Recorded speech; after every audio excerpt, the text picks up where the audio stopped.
Welcome to the KP Podcast, where we talk about the business of real estate. A podcast about leveraging opportunities, growing your business, and experiencing financial freedom. Here are your hosts, Keith Anderson and Peter Kamboukos. Hey everybody, welcome to the KP Podcast. I've got Pete here. I'm riding solo today, guys, so no Keith. And by the time you guys are hearing this, there's probably a pretty good chance we're going to have baby Keith here. So we're anticipating here any day now. So that's why you've got just me today. But we'll see how it goes with just one solo, hopefully pretty good. But I think I've got a pretty interesting topic today that's been coming up a lot lately. Something we've been looking into, but actually diving into and dealing with here for the last, probably 2 years or so. And that is crypto in real estate. And guys, there's so much talk and hype out there right now around crypto and everything that's going on. And today I want to specifically just dive into the portion about crypto and how it relates to real estate, how that is going to affect our industry going forward, what we're looking at, what's happening right now, because this isn't the future. This is now. Like, this is already happening. And I'll give you guys some examples of what's happening in the crypto world with real estate as we go through this. But again, I could talk about this all day long. And so what we're going to do today is kind of the overview of, what is it? What does it mean for real estate? How does it work? How do some of these things work? And what's happening today and what are we looking at in the future? And, depending on how it goes, we can always kind of dive into some specific topics in the future. But today, let's go over some of this overview and what we're looking at and how it is affecting our real estate world. So I want to start off by talking about blockchain versus crypto. What's the difference? And I want to make sure that we're all on the same page before we get going into this. Okay, so everybody out there, I'm sure, has heard of Bitcoin, which is the oldest cryptocurrency. I believe it's the oldest cryptocurrency, which is 13 years old. And so this is still, relatively new, 13 years old on the blockchain. And that was when this whole thing started, when Bitcoin was created and the blockchain was created. So about 13 years ago. Now, the thing I want to point out here, the important part, is that the blockchain that you might hear and crypto are two different things. Yes, they're tied together, but it is not the same thing. So the blockchain, all that the blockchain is, when you hear people talk about the blockchain, all it is a ledger, if you will. So think about, if we want to break it down kind of into a visual, think about a notebook, pieces of paper in it, okay? And you write down on that notebook on a page and it says, Bobby has, 5 Bitcoin and Susie's got 5 Bitcoin and Johnny's got 10 Bitcoin. And then, we move down the page and it says, and Johnny gave Susie 3 Bitcoin. So now Susie's got, 8 Bitcoin and Johnny's got 7 and Bobby's still got 5. So we're recording all of those transactions as the Bitcoin's moving around on that page, which is a block, if you will, on the blockchain. So that's all that the blockchain is. It's this ledger recording these transactions. Who's sending Bitcoin to who has what Bitcoin. And the point with the blockchain is that that's publicly open to everyone in the entire world. Anyone could go on and see the ledger all the way back in time to when this started 13 years ago to today, see every single transaction that's ever happened at any point. And so when you hear about mining, if you will, Bitcoin mining on that blockchain, what they're doing is you've got that one page, going back to our example, you've got that one page in the notebook. Well, now we're going to flip the page and go to the next page in the notebook, and we're going to do another page or another block. Well, what's happening with the mining is that there are thousands and thousands of miners, thousands and thousands of computers all around the world, and they're verifying that what was on the first page was the correct information. And now what we're moving to on the next page or the next block, if you will, that this is now the real one. This is the correct information. And so that happens by consensus. We won't go into the details of how it works, but just imagine thousands of computers all checking these code and all checking these transactions to go, yes, this is correct. These are the right ones. When there's that consensus there, you've got a second block And if you look at it, page 1 and page 2, so we're saying one's a block, this is a second block, we link them together in a chain, that's your blockchain. So that's all that is. There's a blockchain of these transactions open to everyone that is there for everyone to see, so that there's no funny business, and can always be verified by anyone at any time, all the way back in time since we began. Crypto, the difference there is crypto is the actual Bitcoin. So that's what is being moved on the blockchain, if you will. So the transactions that we're actually recording on the blockchain, so the Bitcoin that, Bobby and Susie and Johnny had, that's the crypto. So what we're saying on the blockchain is, hey, this cryptocurrency moved from this person to that person. And so crypto and blockchain, sometimes people are using them interchangeably, but they're two different things, if you will, that work together. And so the reason that that's important, as we'll get into later, is you can do other things on the blockchain. You can record other things. Because remember, the blockchain is just this ledger. Crypto is the coins, if you will, the cryptocurrency that sits on there. So hopefully that kind of gets us to a place, where we can kind of go into some of these other things. Like I said, don't want to get lost in all this stuff. So we just want to kind of go through a lot of how to go to real estate. So let's get into that. How does this relate to real estate? That's all nice. If you want to buy some Bitcoin and we talk about the blockchain, great. But what does that have to do with real estate? So there's a couple things right now, and I think these are the most important things, and who knows what's going to come in the future. But let's look at what you can do with real estate and what's happening right now as we'll go into some of these examples with it. So just as I explained on the blockchain, you've got these Bitcoin transactions, and I'm just using Bitcoin as the example because I think everybody's familiar with Bitcoin. But you've got these Bitcoin transactions being recorded on the blockchain. Well, you can also record real estate transactions on there. So think about that again now, where we've got title companies going back to do title searches. What's the history of this property? Who sold? Is there any liens on it? All of that stuff can be, and is starting to be in some instances, and we'll go into one example later, starting to be recorded on the blockchain, so that anyone could go in there at any point and see all of the transactions for a property, what liens are on there, everything that's ever happened, and it's all publicly recorded for everyone to verify all across the world at any time. So that is the first thing, is we can record real estate transactions on the blockchain. Second thing that a lot of people probably heard but may not be super familiar with are smart contracts. So what is a smart contract? How does that relate to real estate?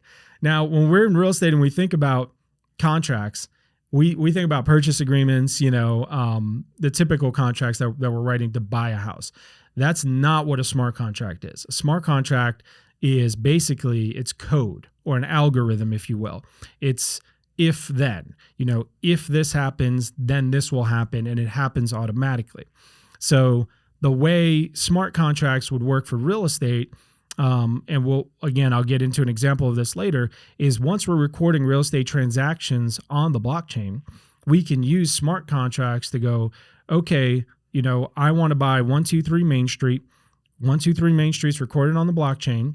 We then put in a smart contract that says, okay, if, buyer A transfers $500,000 to seller B's wallet on that blockchain, then that property ownership is going to automatically transfer. So it's the if then, and it happens automatically, so that you can buy and sell anywhere around the world with anybody without having to worry about, counterparty risk. Is this person going to perform? Is this company that I'm dealing with in Indonesia someone that I can trust? Are any of these things happening? Once it all is moved to that blockchain and we put a smart contract in place, it all happens, like we said, publicly record on that blockchain, and no one can stop it. So once that happens, you have those if-then statements. So immediately, if someone transfers funds, the property will transfer all of a sudden or immediately to the other person, and we don't have to worry about, is the other person going to do this? Is the other person going to back out of that? Is the other person going to scam me somehow? It'll all be transparent and all happen automatically through smart contracts. Another one is tokenization. This is something that, you may have heard of, maybe not, But this is going to be, I think, important, and already starting to see it with investment properties, especially. So what does that mean when we say tokenization? It means you can break a property down into pieces. You can break ownership of these properties down into pieces, or tokens, which is where tokenization comes from. So think about, right now we've got the traditional syndications, if you will. And to kind of just do the overview for that, if people aren't familiar with that, here's a basic example. You've got, say, somebody that goes out there and finds a deal for an office building that's going to cost, $10 million. And that person says, this looks like a great deal. I want to buy this. I don't have $10 million, but let me go find, 9 other people, and we're each going to put in $1 million. And together as a syndication, we'll have $10 million between us. And now the 10 of us will buy this office building. That's a very simple version of a syndication, if you will.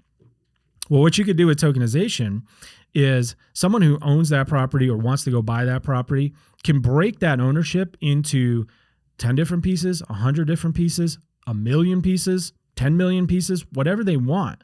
And each person out there, anybody all around the world, just like we talk about with the smart contracts and recording them on the blockchain, they can buy that token. They can buy that piece. So now this person can go out there and say, okay, I'd like this building at $10 million.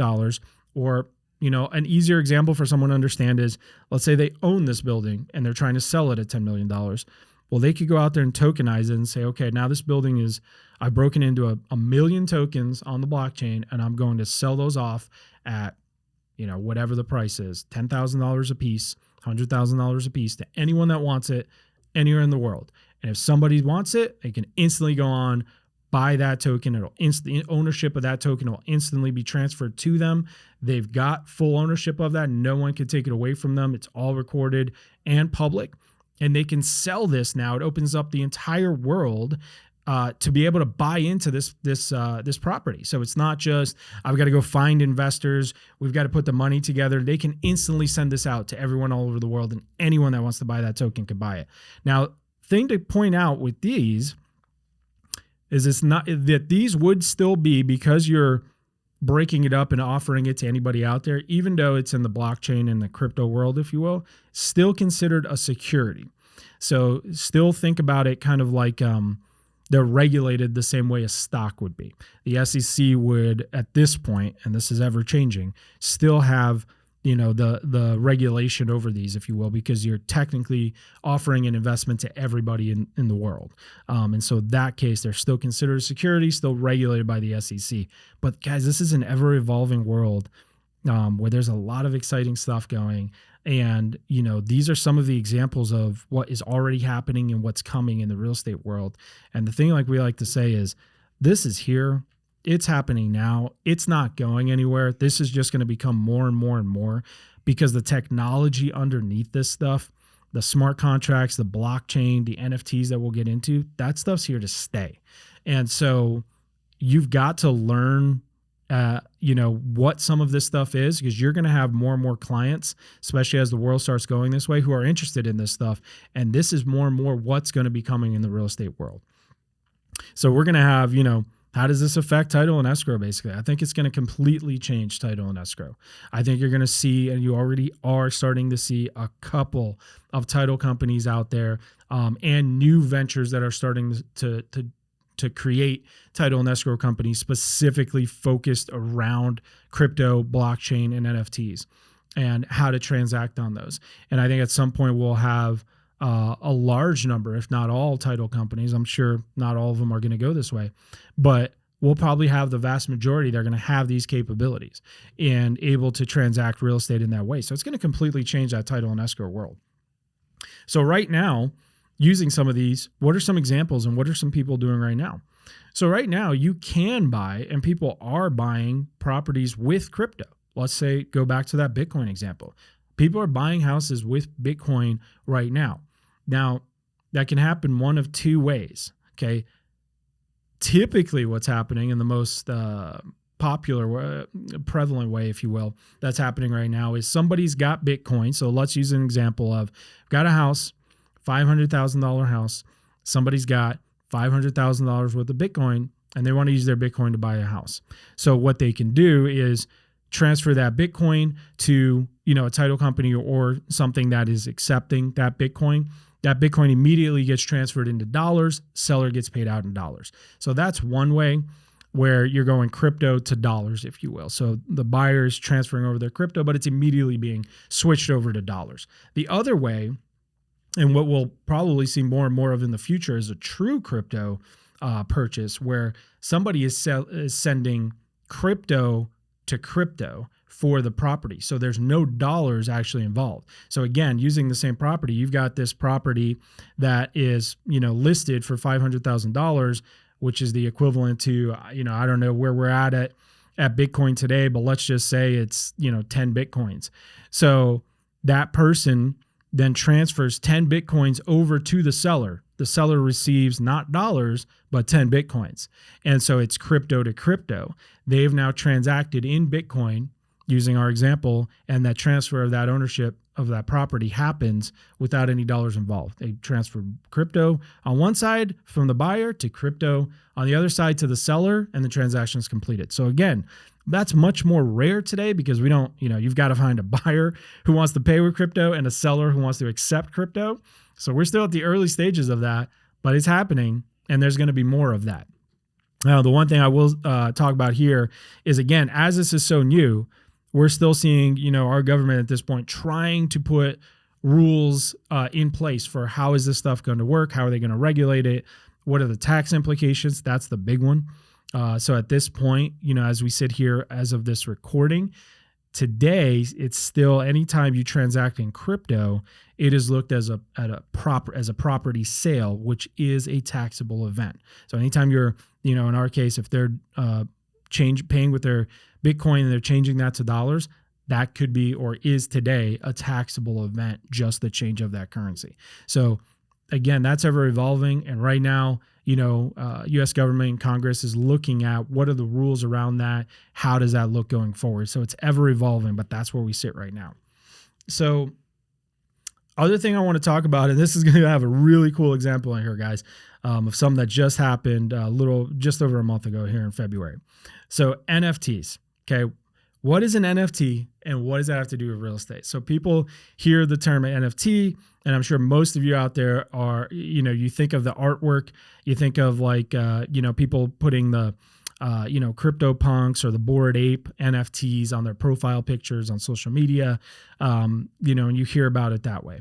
So what an NFT is it's a file, for lack of a better term, that's on the blockchain that shows that you've got ownership of that thing, whatever that is. And if we want to talk about the artwork that everybody's probably familiar with when they think about NFTs, what is happening is you have that piece of artwork that they're putting in their profile picture, but the actual NFT is the file that is attached to that shows that you have the ownership of that original artwork.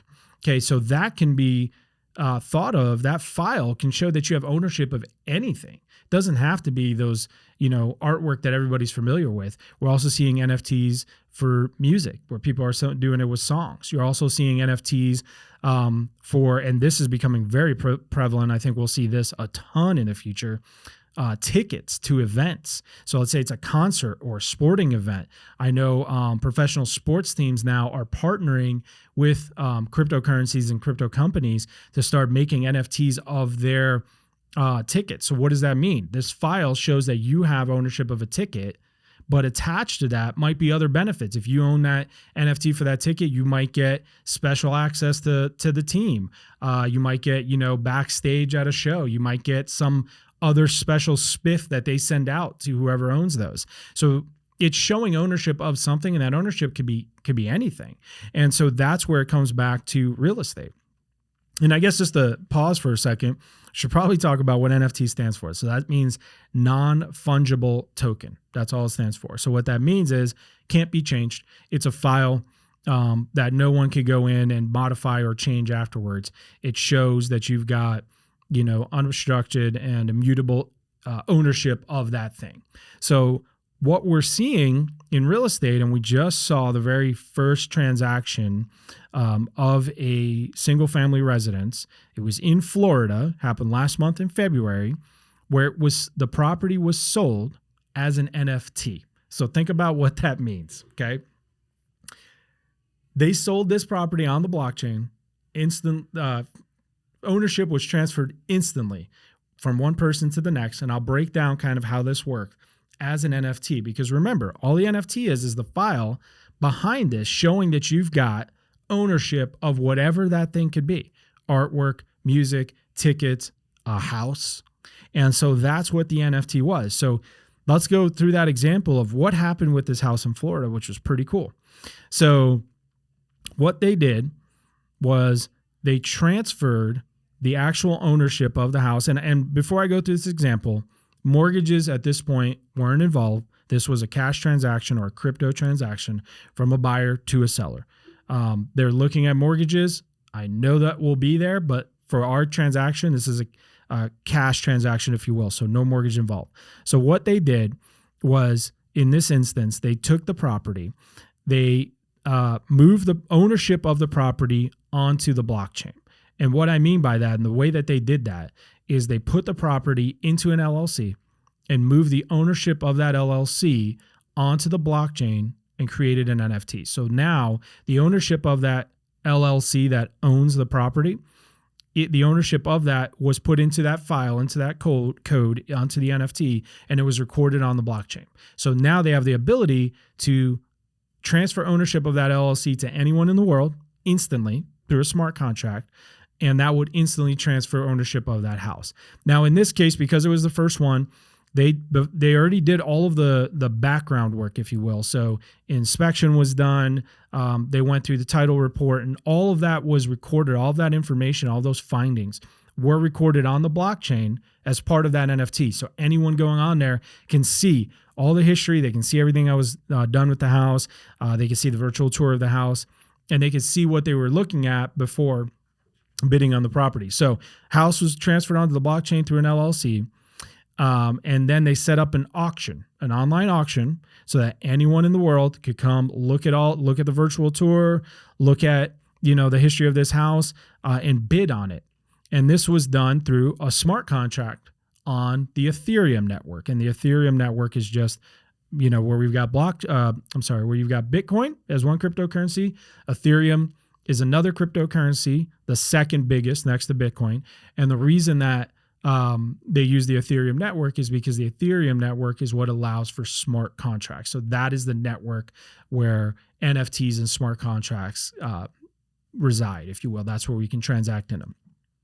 So they put the smart contract in, they put it up for auction. They had a minimum bid, 600,000, I think was the minimum bid, something like that. And so anyone that wanted to bid for this NFT, this transfer of ownership, would go on there. They would have to verify their identities before the auction started. They would have to show that they actually had $600,000 worth of Ethereum in order to register for this. And then the bidding started. There was only a couple of bidders, 2 or 3, I think. And I think the house ended up selling for about $650,000. And so once the auction was over, immediately, because of that smart contract, the $650,000 worth of Ethereum was transferred from the buyer's wallet to the seller's wallet, and that NFT file that held the ownership of the house was immediately transferred back to the buyer's wallet. And you've heard me say wallet a couple of times. All the wallet is where you hold your currency and your NFTs and anything else that you've got on this blockchain. So it's just kind of like your address, your files, if we want to go old school, like your hard drive, if you will, it's where you're holding your files and your currency. So it's transferred over to their wallet on the blockchain, and the ownership of the house transferred. So that was pretty cool. And like I said, that was the first single family house. But we're seeing examples, like I said, and this is going to be happening more and more. The one thing I want to end on, like I said, we talk about this all day, guys, but I want to just touch on, like we said, just kind of these overviews of this. And the last thing I want to talk about is the future stuff that's not happening yet, but is definitely coming, and that is the metaverse. You guys heard the term metaverse. We even saw, Facebook change their name to metaverse. And just so everyone understands, metaverse is kind of the term. So it's kind of like, if you want to look back at copiers or printers, and sometimes people will say Xerox, where it's kind of ubiquitous. And so that's actually what Facebook did, is actually change their name to be what the universal term for that is. And so they're kind of trying to lock that name in for themselves. But that metaverse is not just referring to what Facebook is doing or that company. That is referring to the general term of that entire field, if you will. And so this is where, the metaverse and everything we've been discussing is where you might hear people talk about Web 3.0. We won't get into that today. That could be, if people are interested in, that could be a whole other show. But basically what the metaverse is, and, where people can relate to, is it's these virtual worlds. And so the worlds that are created, and the metaverse can be created on the blockchain, say on the Ethereum network, in virtual space, where people have, again, using everything we've talked about, NFTs and blockchain and crypto, they can have, unique characters on there. There's unique land. You guys have heard about virtual land that people have talked about on there, virtual real estate, if you will. That can't be duplicated, that, from one, once one metaverse is, one world, if you will, is created, it's got a certain amount of land on there that for, depending on how it's set up, can't ever be changed, can't make more of it. It is what it is. It can be traded between people. The avatars, can go out and buy clothes on there and do whatever other weird things they're doing, anything. And all that stuff is unique on there and can be traded, bought and sold. Prices can be set. At this point, guys, trust me, I know, because when I first started hearing about it, I go, this sounds crazy and this sounds weird. And frankly, I was like, there's no way any of this would work. But as you start looking into what is actually happening with these virtual worlds and how that'll interact with the real world, what I can tell you is that stuff, again, is the early stages are here. And that's why Facebook's trying to get ahead of that, because they can see, and Mark Zuckerberg can see, that's where things are heading. And so there will be this virtual landscape that is not just going to be what people think about, where they think about, the old days of people going on and playing virtual games in this virtual world. There's, people that are already doing, you go back to our music example, they're having concerts in the metaverse. And so you've got, an actual real band that's putting on a show, and people can go in the metaverse, sit down virtually, next to other, friends from across the country and interact with them. And they can all watch this show that's happening live with live people actually playing the music somewhere, but they're all coming together in this virtual world where this is happening. And they can sell tickets to that show in the virtual world that can be bought and sold as well. And things can happen in there. And real estate will be bought and sold in these worlds, because, again, it's going to be a limited resource of people in this world doing things. And so sounds crazy right now. Sounds like a lot to wrap your head around. And so, again, we won't go deep into that right now, but no, that will kind of flow between the real world and the metaverse. So things will be connected. Things will interact. Things will transfer from one to the other, where you've got ownership here, which ties to something in the metaverse. Things like that are coming in the future. As crazy as some of this stuff sounds, guys, this is where we're heading.